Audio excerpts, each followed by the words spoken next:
Thanks to its ability to broaden the bow cockpit, the pickle fork design has proven immensely popular in the tow sports industry.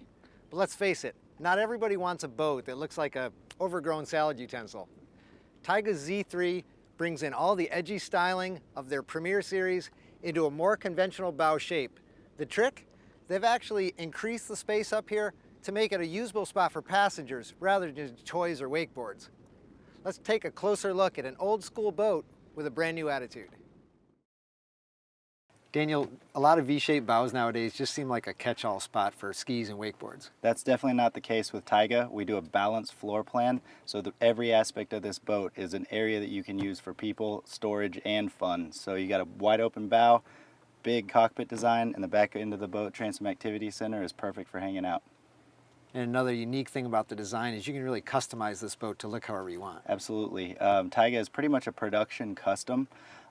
We've got your set standards and the things that you can color, but we've got numerous panels, interior accents, all sorts of details that you can customize to make this boat your very own. Dominic, wake surfing is really taken off. Why is it so popular? It's just like a sport. It's pretty mellow, like there's no that many impact, and it's just for everybody, for the dad, the mom, and the little kids. It's just like a sport for everybody. Yeah.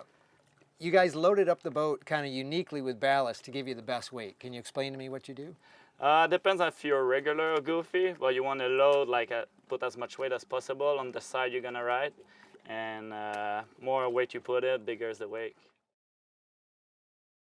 Like most high-powered inboards or V-drives, the Z3 drives like a sports car, jumping on the plane with little bow rise and railing through a corner.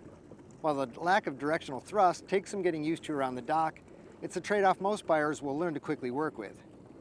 Unlike most inboards, the Z3 can also actually trim thanks to the TAPS wake plate.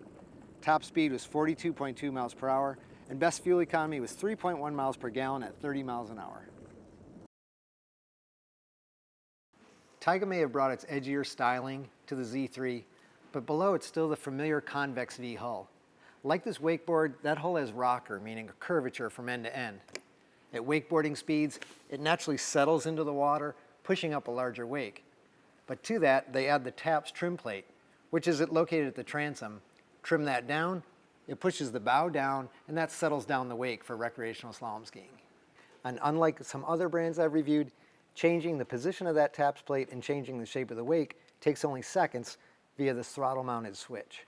To further fine-tune that wake shape, Tige's touchscreen display allows me to fill or dump ballast from tanks located both fore and aft. The display also allows me to control all the major functions of the boat, anything from the gauges, to the lights, to the heater, DVD player, and of course, the stereo. My only concern is when the sun is low and the light is glaring right on the screen, it can sometimes be hard to see the display. While driving, I found that Tige's cast aluminum Alpha Z tower offered a really solid pull even when I was pulling professional wakeboarders. On my boat, I hate it when guests come aboard and tromp over the sun pad. This nice walkthrough gives easy access from cockpit to swim platform, but if you want to lounge, flip up these two cushions, flip this board over, lower the two cushions back down, and you've got an unrestricted sun pad to lounge out. Just like not every tow sports buyer will like a pickle fork, not every buyer wants a hardcore wakeboarder's massive launch ramp. By utilizing the TAPS system and ballast, Tige satisfies a broad range of users quickly and easily.